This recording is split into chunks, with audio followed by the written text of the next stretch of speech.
그 제자의 증언 시리즈 네 번째, 하나님의 사역 어떻게 감당해야 하나라는 말씀의 제목으로 거룩하신 주님의 말씀 전하겠습니다. 하나님의 사역 어떻게 감당해야 하나. 여러분, 한 번쯤은 여러분들이 하나님의 사역을 감당할 때 거룩한 교회 안에서 여러분들에게 맡겨진 어떤 직책 안에서 하나님의 사역을 감당할 때 한 번쯤은 이런 고민들을 해보셨을 거라 믿습니다. 과연 나에게 주어진 이 하나님의 사역을 어떻게 감당해야 할까?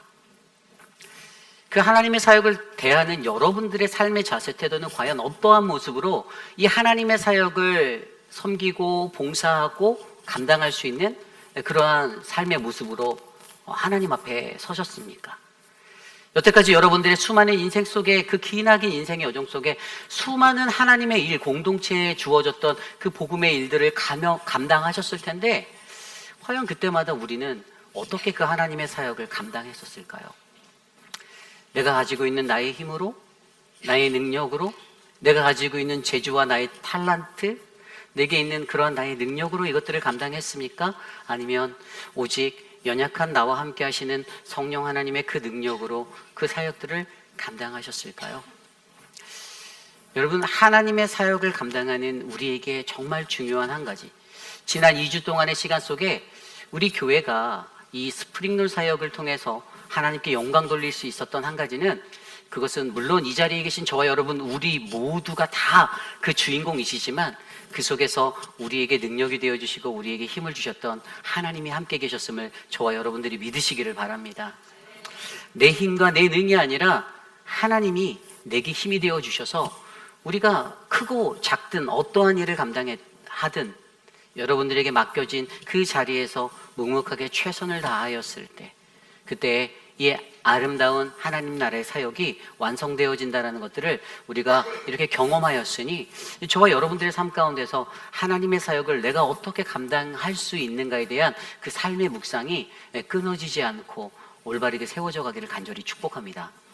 그래서 오늘 우리가 묵상한 요한복음 3장 22절에서 36절까지의 말씀은 바로 하나님의 사역 앞에 부르심을 받은, 하나님의 보내심을 받아 이 땅에 세워진 우리에게 하나님이 주시는, 과연 우리는 어떠한 모습으로 하나님의 사역을 감당해야 할까? 하나님 사역 앞에서는 우리들의 모습은 어때야 할까? 이것에 관해서 두 가지 정도로 요한의 삶을 통해 한번 살펴보려 합니다.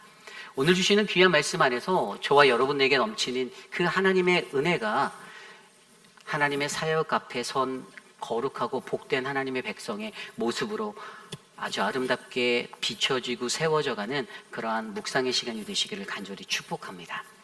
오늘 우리에게 주신 말씀, 하나님의 사역 어떻게 감당해야 하나, 우리에게 주신 첫 번째 말씀은요, 우리는 하나님의 사역 속 우리의 생명의 물이 바뀌어야 한다라는 것입니다.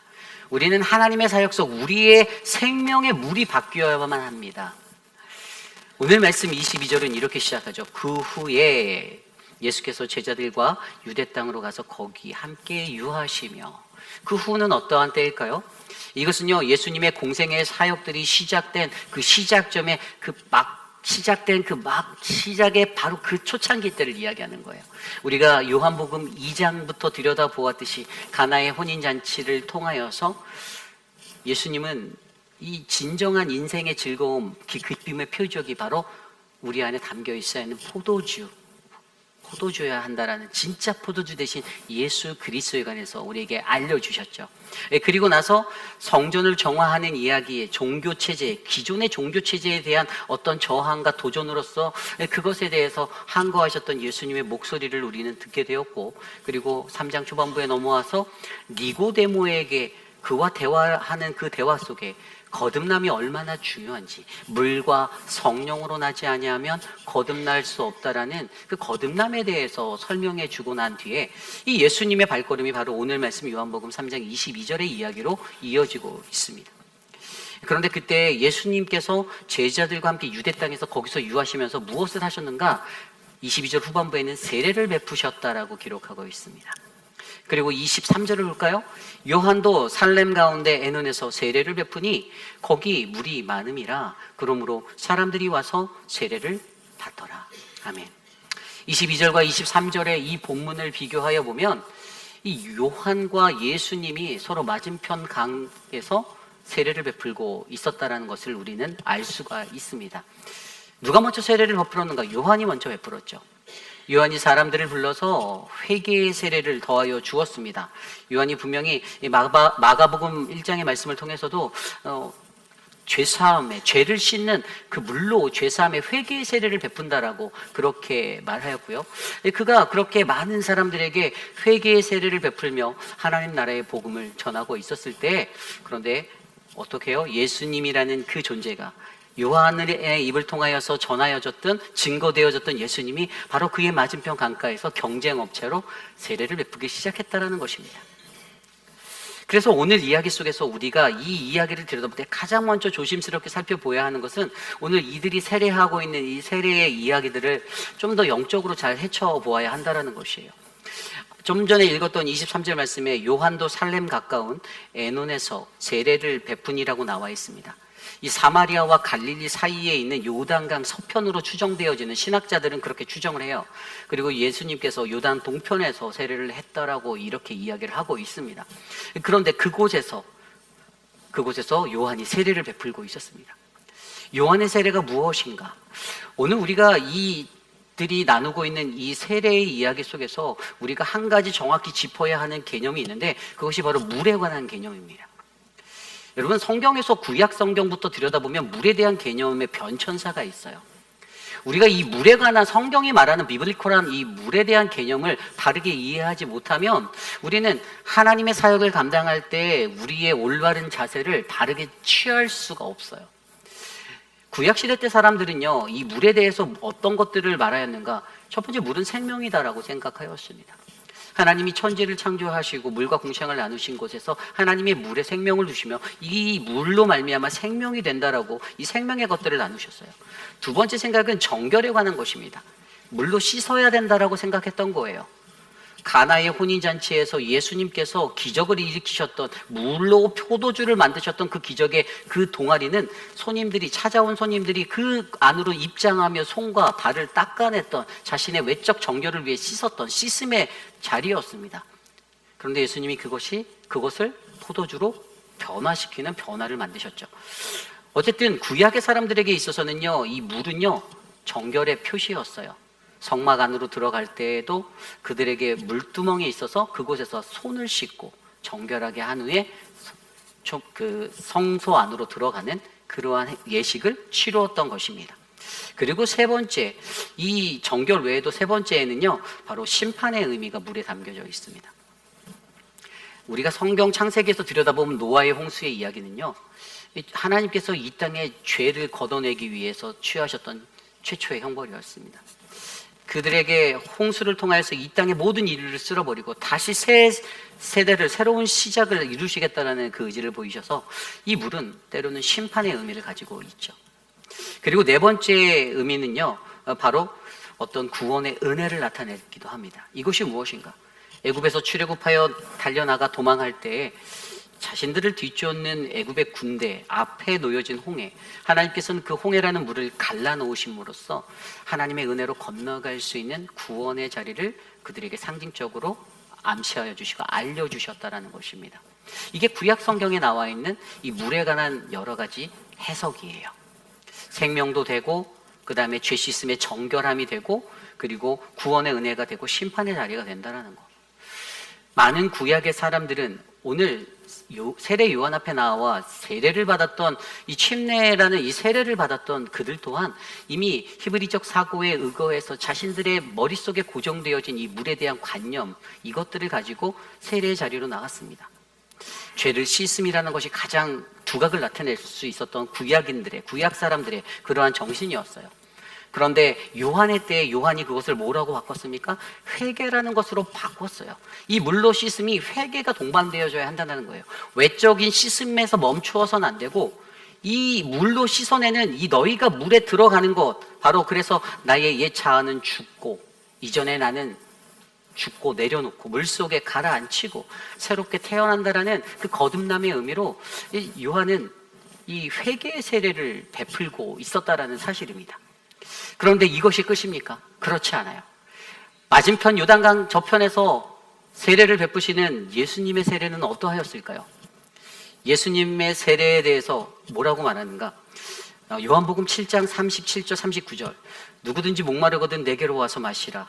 이는 그를 믿는 자들이 받을 성령을 가리켜 말씀하신 것이라 라고 말씀하셨어요. 자, 예수님의 세례를 통해서 우리에게 알려주는 것은요, 예수님께서는요, 니고데모에게 물과 성령으로 나지 않으면 거듭날 수 없다라는 것들을 이 앞에서 알려주셨어요. 그러면서 오늘 이 요한의 세례 이야기를 하면서 단순히 물에만 집착되어져 있던 단순히 죄 씻음, 단순히 회개에 머물러져 있던 것에 무엇을 말하는가? 바로 성령을 얹어 거듭남이라는 것들을 더하시고 계시는 세례를 가르쳐 주는 거예요. 여러분, 성경적인 물의 변천사는 구약시대에 구약인들이 머물러 있었던 죄 씻음의 자리, 그리고 오늘 요한이 베풀고 있는 그냥 회개의 자리, 그런데 그 이상의 것, 그것이 무엇인가? 바로 예수님을 통해서 완성되어지는 물과 성령으로 나누어지는 성령의 불이 임하여서 그들이 회복되어지고 새롭게 거듭날 수 있는 그 하나님의 그 생명의 물에 관한 이야기들을 그들에게 나누고 있는 것입니다. 그러면서 예수님은 더욱더 강력하게 그들에게 무엇을 말합니까?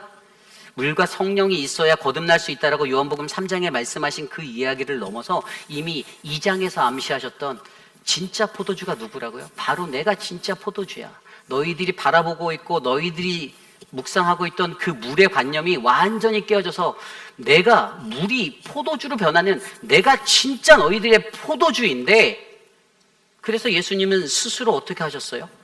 예수님은 스스로 십자가로 나아가 자신의 피를 흘려 우리들을 구원에 이르는 죄 씻음의 자리에 놓아주셨다라는 사실이죠. 이게 성경이 말하는 물에 관한 변천사예요. 우리의 신앙이 구약시대에 머물러 있는가, 신약시대에 머물러 있는가, 아니면 예수 그리스도 이후에 머물러 있는가는 나에게 내가 죄 씻음에 머물러 있는가, 내가 회개만 하고 있는가, 아니면 내가 성령으로 거듭나, 내가 성령의 사람으로 거듭나 이 땅을 거닐고 있는가, 여기에 달려있다는 사실입니다. 예수님께서는요, 이 요한복음을 통해서 이 요한도요, 예수님의 이러한 성령의 은혜와 성령의 능력을 강조하기 위해서 이 물로 세례를 하는, 나는 물로 세례를 주거니와 내 뒤에 오시는 이는 성령과 불로 베풀 것이다라고 말씀하신 그 마가복음 그 이야기의 말씀처럼 정말로 하나님께서 이 땅에 살아가는 우리들을 구원하기 위해서 어떻게 이 물이라는 것들을 통해서 우리를 새롭게 하기를 원하시는지, 우리를 회복하기 원하시는지, 영적으로 우리가 이것들을 바르게 깨달아 나의 신앙이 구약에 머물지 않고 신약에 머물지 않고 예수 그리스도의 십자가를 지난 오늘의 우리에게 부어주신 보혜사 성령의 삶으로 우리가 나아갈 수 있는 인생이 되어야 한다라는 이 영적인 관념을 깨뜨려주고 계신다라는 사실입니다. 그러므로 여러분, 하나님의 사역을 감당할 때, 우리가 하나님의 사역 속에, 이 세상 속에서 하나님의 사역을 감당할 때 우리에게 정말 중요한 건 내가 끌어안고 있는 나의 물이 변화되어야 한다는 거예요. 내 물이 바뀌어야 돼요. 그죠? 옛날에 대학에 다니면 수원 역전 앞에 그 굉장히 큰 카바레가 있었어요. 그래서 그 수원 역전 앞에 가면 이렇게 역전 앞에 각 대학마다 버스 승강장들이 있고 그 수원 그 로데오 그 거리에 보면은 거기에 큰 이름이 국빈관이었나 있었는데, 아니 뭐 거기에 갈 때 40대, 50대, 60대 아주머니 어르신들 아저씨들이 가셨겠지만 저는 한 번도 그곳에 가보진 않았지만 그곳에 물이 바뀌어야 뭐 이렇게 장사가 잘 된다라는 그런 말들처럼, 그런데 여러분, 우리의 인생 속에서도 내가 정말로 하나님의 사역자답게, 하나님의 사랑받는 사람답게, 하나님의 보내심을 받은 사람답게 이 하나님의 사역을 잘 감당하기 위해선 내 속에 담겨져 있는 이 물의 정체성이 변화되어야 한다는 것이에요. 단순히 내 외적인 모습을 씻어내기 위한 그 물이 아니라, 단순히 회개에 머물러져 있는 그 물이 아니라 성령의 물이 더하여져서 성령으로 통하여서 바로 왕성하게 성령의 불로 타오르는 그 물이 내 안에 있어서 예수 그리스도, 진짜 포도주 예수 그리스도가 내 안에 있어서 이 성경 속에 이 물의 변천사를 바르게 이해한 우리들이 오늘날 마주하게 되는 수많은 하나님의 사역 가운데 예수 그리스도의 보혈로 말미암아 능력을 받고 새 힘을 얻어 거듭남의 인생으로 이 사역들을 감당할 수 있다는 것들을 저와 여러분들이 믿어내셔야만 하는 것입니다. 여러분, 예수님이요, 이 요한복음 3장에서 이러한 것에 대해서 이 요한이 증거를 한 다음에 나중에 4장으로 넘어가면 어떠한 이야기가 나오는지 아세요?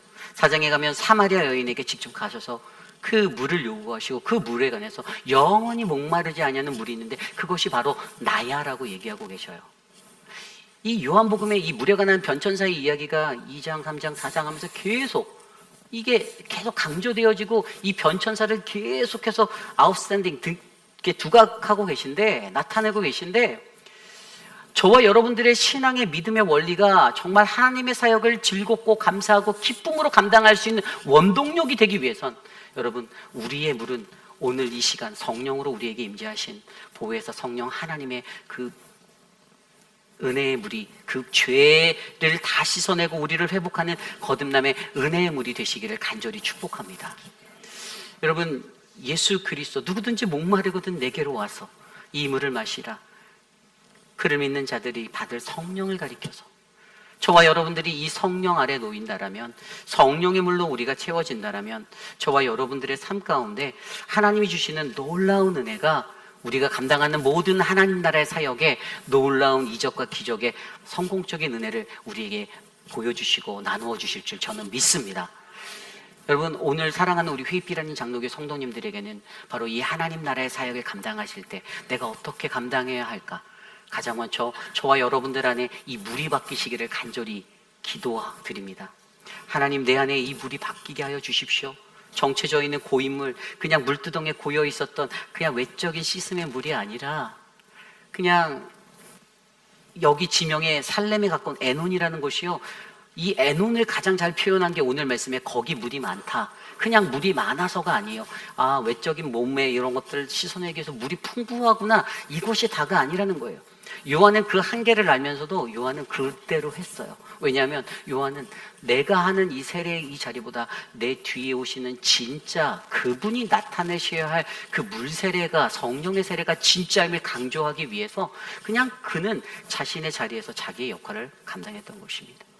그러므로 여러분, 저와 여러분 안에 우리 사랑하는 회입비라는 장로교회의 모든 사역은, 이 하나님 나라의 사역은 여러분 바로 우리의 생명의 물이 변화되어서 예수 그리스도가 진정한 포도주 대신 그분이 우리의 진정한 물이 되어서 성령으로 채워져서 우리와 함께 동행하시는 아름다운 사역이 되시기를 간절히 축원합니다. 이것이 바로 오늘 말씀의 첫 번째, 하나님의 사역 어떻게 감당해야 하나? 우리는 하나님의 사역 속 우리의 생명의 물이 바뀌어야 한다입니다. 오늘 두 번째, 마지막으로 하나님의 사역 어떻게 감당해야 하나? 두 번째 말씀은요, 우리는 하나님의 일하심을 위해 한 발짝 물러나야만 한다입니다. 우리는 하나님의 일하심을 위해 한 발짝 물러나야 합니다. 여러분, 이렇게 세례 현장에서 지금 요단강 서편 동편 양쪽에서 이 세례 현장이 막 일어나고 있을 때 이 서로 경쟁이 붙은 것과 같은 모습에 그것들을 증명해 주는 것이 바로 그 뒤의 말씀입니다. 무엇입니까? 26절 말씀에 보면 그들이 요한에게 가서 이르되, 요한의 제자들입니다. 라비여, 선생님과 함께 요단강 저편에 있던 이곳 선생님이 증언하시던 이가 세례를 베풀매 사람이 다 그에게로 가더이다. 간단히 말해서 이겁니다. 저희 영업 방해를 예수가 하고 있어요. 당신이 전하던 자가 우리의 영업을 방해하고 있습니다. 사람들이 이리로 오다가 다 저리로 건너갔습니다. 그래서 다급하게 뛰어와 이야기를 합니다. 여러분, 굉장히 중요한 대목이에요. 그런데 요한의 반응이 너무나도 재밌습니다. 26절입니다. 27절입니다. 요한이 대답하여 이르되, 만일 하늘에서 주신 바 아니면 사람이 아무것도 받을 수 없느니라. 28절입니다. 내가 말한 바 나는 그리스도가 아니요 그의 앞에 보내심을 받은 자라고 한 것을 증언할 자니 너희니라. 아멘. 여러분, 요한의 태도가 우리에게 가르쳐주는 지혜가 있습니다. 그것은 하나님의 사역을 감당할 때 여러분, 나의 자기인식, 오늘 나의 위치에 관한 나라는 존재의 자기인식이 매우 중요하다는 것, 그리고 그 앞에 있어서 가장 중요한 것 한 가지는 하나님이 우리의 주인 되심을 인정하는 이 밸런스가 맞아야 하는 거예요. 하나님은 누구이고 나는 누구인가? 하나님의 사역을 감당하는, 하나님의 사명을 감당하는 우리들에게 가장 필요한 것, 어떻게 하면 하나님의 사역이 평화롭고 아름답고 행복하게 지나갈 수 있는가? 그것에 관한 절대적인 믿음의 원리 한 가지는 바로 하나님의 주되심을 알고, 그리고 나에 대한 나의 자기에 대한 인식이 올바르게 채워지면 그 공동체는 절대로 소란이 일어나지 않습니다. 이게 굉장히 중요해요. 그런데 오늘 요한을 보십시오.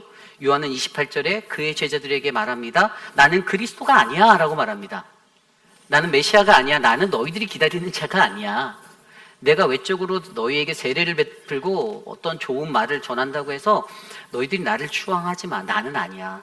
나는 그저 들러리와 같은 존재야 라고 이야기하고 있어요. 내 뒤에 오신 이가 진짜인데 그를 위해서 나는 들러리, 서서 신랑을 기다리는 신부를 취하는 신랑이나 서서 신랑의 음성을 듣고 기뻐하는 친구, 나는 거기에 친구밖에 안 돼. 나는 거기에서 기뻐하는 들러리밖에 안 돼. 나는 그리스도가 아니야 라고 설명하고 있습니다. 여러분, 세상에 있는 많은 그 종교들 중에 이단들이 일어나는 이유는요, 다 자기가 자기를 신격화하기 위해 만들기 때문이죠. 우리가 증거해야 될 죄는 우리가 믿는 하나님의 아들 그리스도.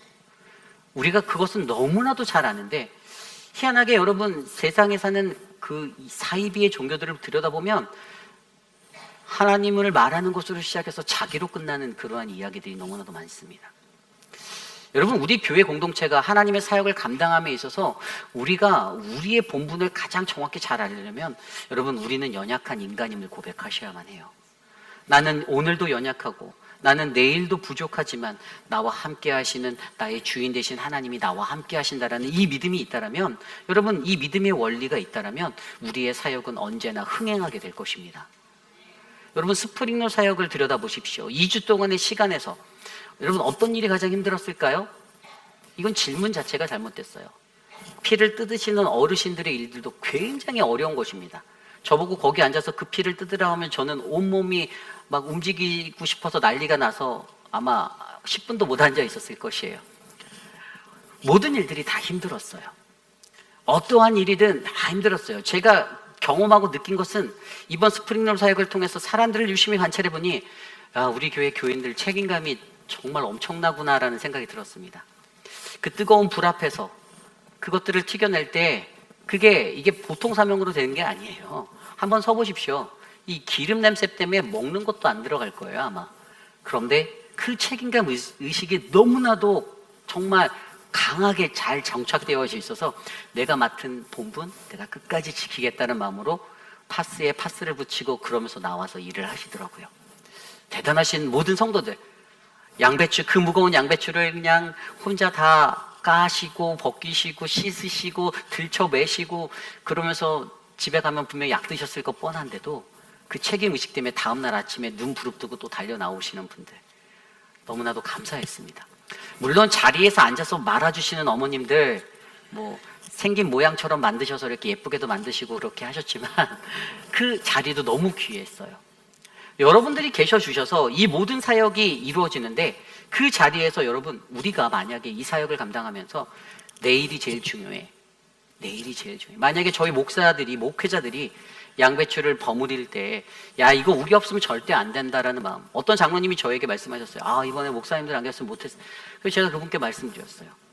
저희가 없어도 다 돌아갑니다. 저희가 없을 때도 돌아갔고요. 저희가 없어도 돌아갈 거예요 라고 말씀드렸습니다. 여러분, 내가 있어서 돌아간다라는 나의 착각의 선을 벗어나는 게 굉장히 중요해요. 그것이 무엇인가? 자기인식이에요. 나는 여전히 연약하다라는 것입니다. 나는 여전히 부족하다라는 거예요. 나의 주인 되신 하나님이 나와 함께하지 않으면 내가 이것을 감당할 수 없다라는 것입니다. 오늘 요한에게는 그것이 정확히 박혀 있었어요. 요한이 뭐라고 고백합니까? 아까 읽었던 27절에 하늘에서 주신 바 아니면 아무것도 아니다. 하나님이 내게 주신 게 아니면 난 아무것도 아니다라는 거예요. 내가 한 게 아니라는 거예요. 내가 지금 여기서 요단 이쪽에서 강 서편에서 내가 이러고 있는 거, 이거 하나님이 나한테 여기 가서 이러고 있으라고 해서 나는 그 자리에 서 있는 것 뿐이야. 너희에게 세례를 베푼 거 내가 한 게 아니야. 하나님이 하시는 거야. 그런데 진짜는 요단 동편에 있는 바로 저분이야. 내가 증거했던 저분이야. 그러니 너희들이 할 바는 뭐라고? 너희들은 그것을 그대로 전해야 돼. 말씀에서 앞에서 보내심을 받은 자라고 한 것을 증언할 자는 너희야. 어서 가서 너희가 외쳐. 그리스도가, 예수가 그리스도다. 이것을 너희가 외쳐줘. 여러분, 이게 진짜 하나님의 사역 앞에 겸손한 마음으로 세워진 믿음의 백성의 사람입니다. 요한의 모습이요, 오늘 이 시대에 우리가 하나님의 사역에 이 일하심 가운데 한복판에 놓여져 있는 우리에게 정말로 필요한 겸손의 마음입니다.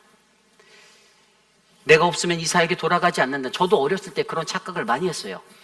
학생회 때, 청년 때 교회 봉사 정말 많이 했습니다. 교회 차량 봉사, 주일학교 교사, 그냥 목사님이 부르면 네 하고 달려갔어요. 정말 많은 일들을 했어요. 그러다가 뭔가 시험에 들면 이런 생각이 들었습니다. 내가 없으면 이거 돌아가나 보다. 제가 없었더니 잘 돌아가더라고요. 더 잘 돌아가요. 퍼펙트하게 너무 잘 돌아갔어요. 그래서 제가 그때 어린 나이에 깨달았어요. 다시는 까불지 말아야겠다. 입 밖으로도 그런 말을 하면 안 되겠구나. 내가 오만했구나. 나 없어도 너무 잘 돌아가는 우리 모교회를 바라보며 하나님, 여러분, 영적인 원리가 바로 오늘 우리에게, 하나님의 사역을 감당하는 우리들에게, 여러분, 하나님의 일하심을 위해서 내가 한 발짝 물러날 수 있는, 이 뒷걸음질 칠 수 있는 이 양보의 미덕이 얼마나 중요한 건지를 우리에게 설명해 주고 있어요. 여러분, 양보라는 것은 나의 책임을 내려놓으라는 것이 아닙니다. 양보라는 것은요, 우리의 책임을 가지는 거예요. 그러나 양보의 기본은 나에게 주권 되신 자에게 그것을 드릴 수 있는 마음을 전제하에 내 책임을 다하는 것입니다.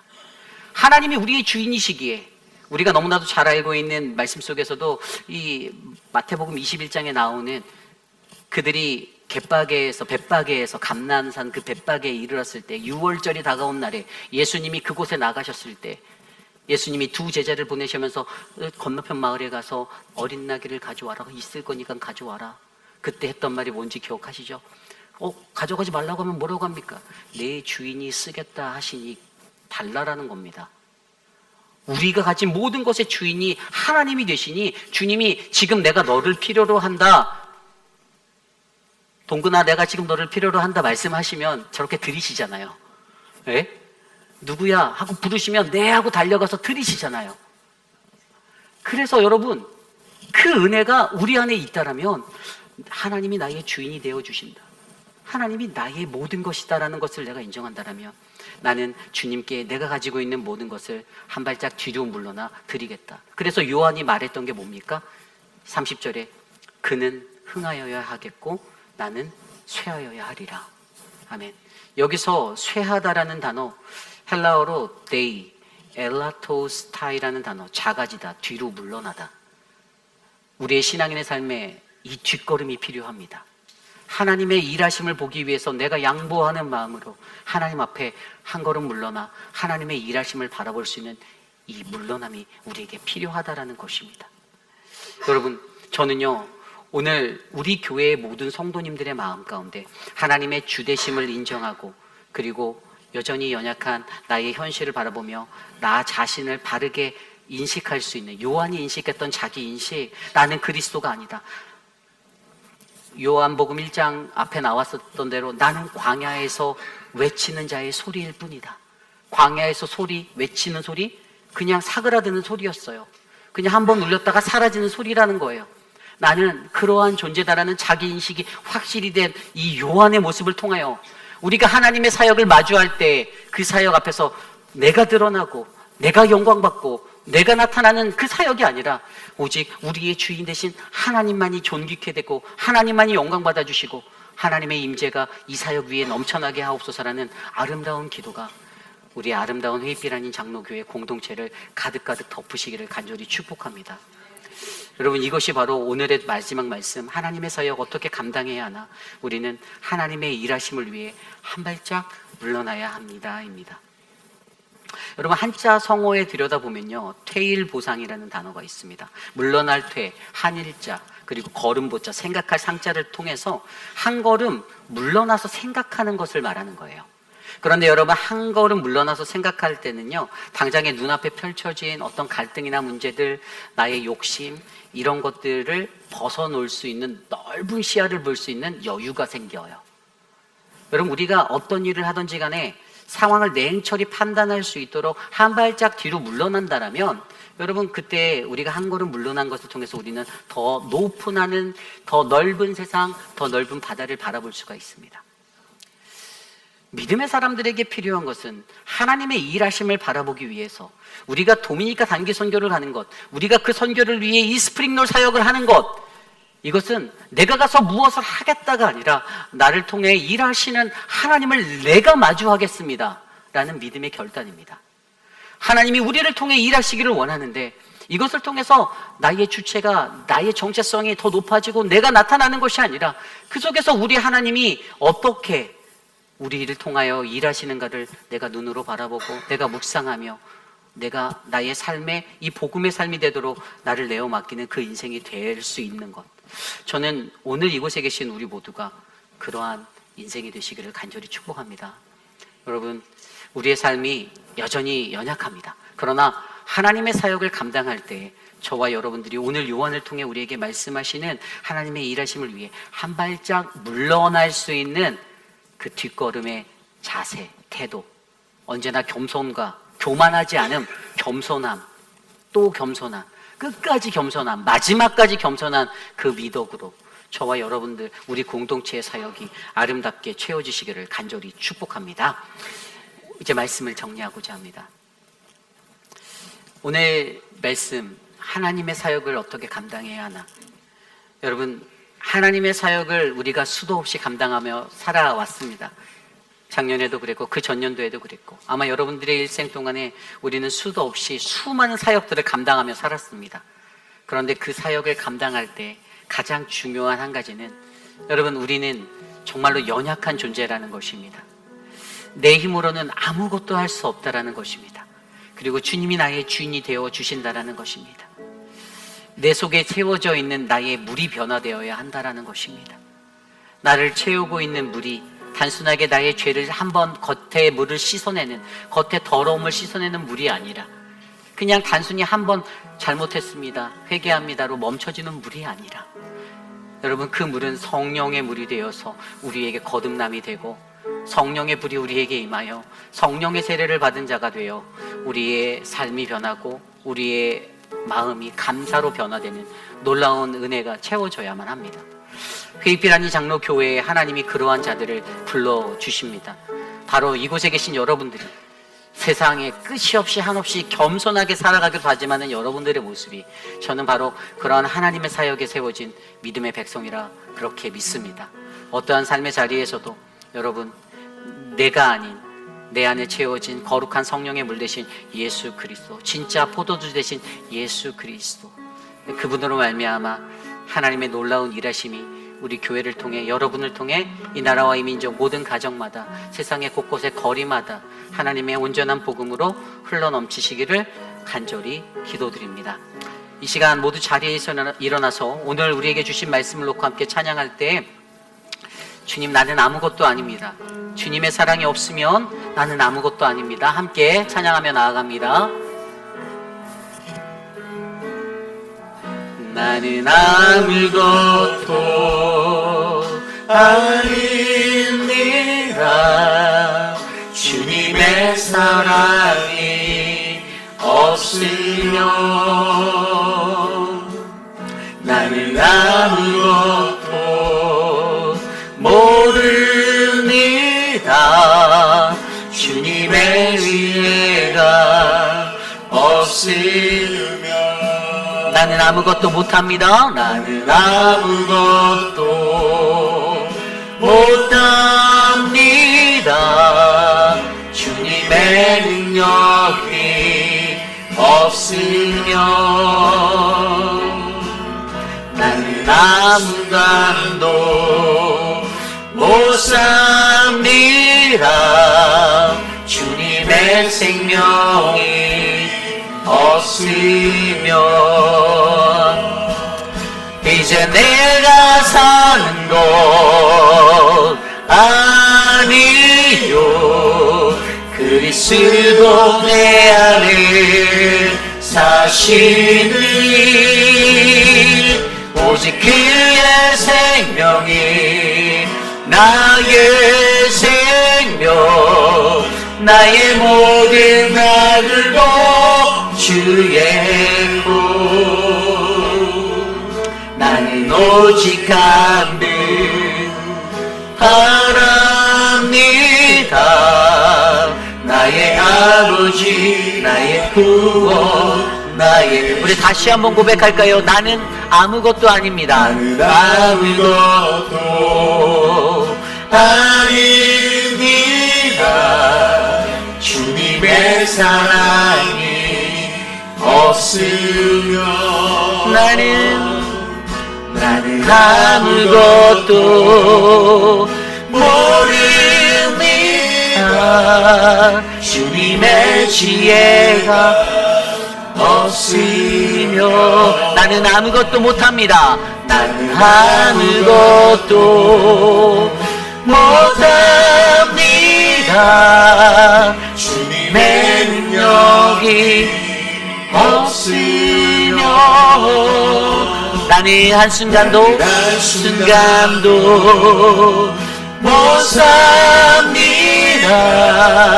주님의 생명이 없으며 이제 내가 사는 것 아니요 이제 내가 사는 것 아니요 그리스도 내 안에 그리스도 내 안에 사실이 오직 그의 생명이 나의 생명 나의 모든 말들로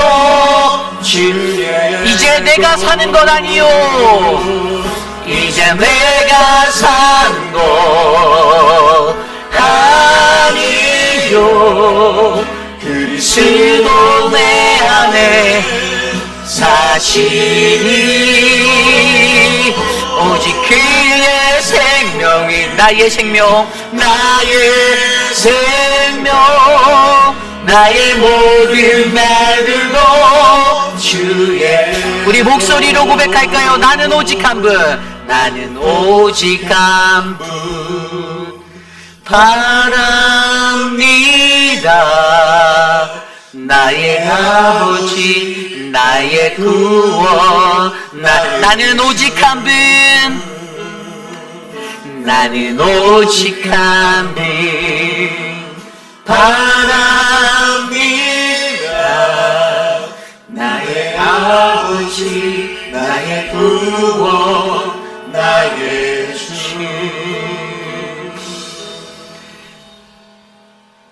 존귀하신 하나님 아버지 하나님 연약한 우리들 그러나 우리 안에 함께 하시는 주님으로 인하여서 하나님 우리가 이 땅에서 그 어떠한 것들도 다 감당할 수 있는 하나님의 자녀가 됨에 감사드립니다. 하나님 가장 큰 능력은 나의 연약함을 알고 주님의 크심을 알아 성령보다 기도보다 앞서지 아니하고 하나님보다 앞서지 아니하는 가장 겸손한 마음으로 하나님 앞에 서는 것임을 우리가 고백하오니 오늘 우리에게 주신 요한의 삶의 모습을 통하여 하나님의 사역을 내가 어떻게 감당해야 할지 내가 어떠한 존재의 모습으로 이 사역 앞에 서야 하는지를 하나님 우리에게 말씀하여 주시니 감사드립니다. 사랑의 주님, 사랑하는 우리 회의필 한인 장로교회가 정말로 겸손하고 정말로 아름다운 믿음의 공동체 되기를 원합니다. 서로 낮아지는 자들이 많아지고 하나님 앞에 풍성한 은혜로 서로를 배려하며 돌아볼 수 있는 그 자리가 넘쳐나도록 하나님 우리를 다스려 주시옵소서.